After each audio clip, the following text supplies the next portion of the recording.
মেয়েকে নিয়ে আসলাম সেদিন বিহার থেকে, 5টা বাচ্চাকে আমার দরকার নেই, কারণ এটা আমাদের অনেক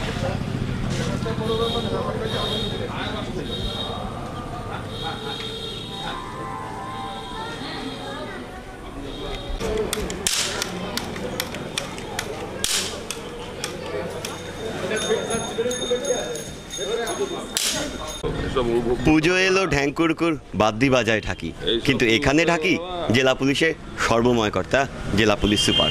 উদ্দেশ্য মানুষের সঙ্গে জনসংযোগ বাড়ানো। কিভাবে বাজাচ্ছেন ঢাক, কিভাবে ঘুরছেন মণ্ডপে মণ্ডপে পুজোর 4 দিন, শুনিনি তার কাছ থেকে। দীপঙ্করবাবু, এই পুজোর 4 দিন এই ঢাক বাজানো বা এগুলো কোথা থেকে শেখাবা, কেন ঘোরা, মানুষের কাছে যাওয়া কেন? একদম ছোট থেকে মানুষের ভেতর থেকে আমি উঠে এসে আজকে আমি এসপি হয়েছি, আবার সেই মানুষের কাছেই ফিরে যাওয়া। এইভাবে জনসংযোগ বাড়ানো, ঢাকের বোলের মাধ্যম দিয়ে মানুষের কাছে পৌঁছানো। এই ঢাক বাজানো এটাও তো একটা আর্ট, একটা শেখার জায়গা, মানে এটা কোথা থেকে শেখা? এটা আমি অ্যাকচুয়ালি যেখানে বড় হয়েছি সেখানে অনেকেই বাজাতে জানতো। ইভেন আমার বাড়িতেও আমার ভাইরাও জানে, আমার কাকারাও জানতো, তার ওরা অনেক ভালো বাজাতো। আমি অ্যাকচুয়ালি ঠোকা দিতাম তাদের সঙ্গে, তো পরে দেখতে পাচ্ছি যে না, আমি অল্প অল্প পারি। কেমন লাগছে এই ঢাক বাজিয়ে পুজোয় মানুষের কাছে পৌঁছে গিয়ে কি মেসেজ দিচ্ছেন মানুষকে? বন্ধু হতে এসেছি, এসপি হতে আসিনি।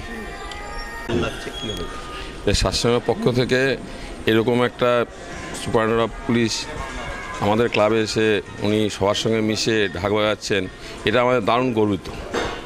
এবং আমরা আগামী দিনে কোনো অফিসাররা এরকম আমাদের করেনি বিগত দিনে।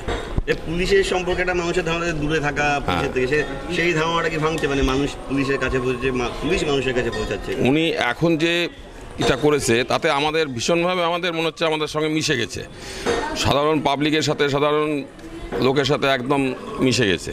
যে উনি যে একজন পুলিশ অফিসার, আমরা পাবলিক সাথে একটা ভীতি থাকে, সেরকম আমাদের মাইন্ড থেকে সরে গেছে। এই মুহূর্তে আমাদের ভীষণ ভালো লাগছে। হ্যাঁ, আমাদের কাছে ভীষণ আনন্দের ব্যাপার।